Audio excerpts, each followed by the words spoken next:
Hope you are all fine.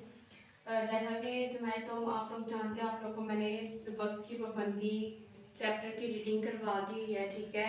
इसके बाद मैंने इमला आप लोग को कल जूम क्लास में करवाई थी। आज हम लोगों ने करने इसके क्वेश्चन आंसर्स, ठीक है।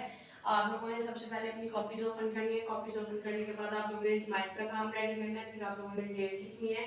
डेट लिखने के बाद आप लोगों ने डे, ठीक है। अनुमान हमारे पास क्या है इसका, वक्त की पाबंदी। सरगर्मी है हमारे पास इसके सवाल जवाब, ठीक है। सवाल नंबर 1 आज हम करेंगे। सवाल नंबर 1 हमारे पास क्या है, वक्त की पाबंदी का क्या मतलब है।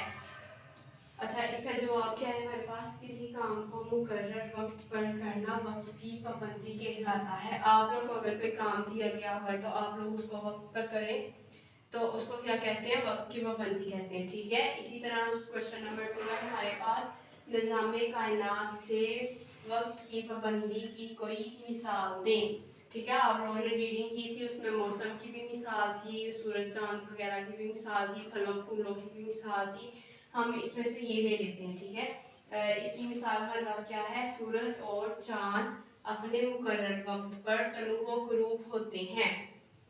अब आप लोग को पता है सूरज अपने वक्त पर तलू हो रहा है, ठीक है, निकल रहा है, और क्या नाम है, वक्त पर निकल रहा है। फिर आप लोग देख लें, मौसम का हिसाब लगा लें।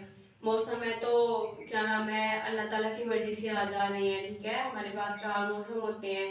इसके बाद अगर हमारे पास कोई पौधा है तो उसके ऊपर अगर कोई फल वगैरह लगने हैं तो आप लोगों को पता है वो अल्लाह ताला की मर्जी से ही लगते हैं, ठीक है। इसी तरह ये सवाल आप लोगों ने अपनी कॉपी पे नोट करना है। कॉपी पे नोट करने के बाद आप लोगों ने मुझसे पिक्चर शेयर करनी है। आप लोग को अगर कोई मसला हो तो आप लोग मुझसे शेयर कर सकते हैं। अल्लाह हाफिज़ स्टूडेंट्स।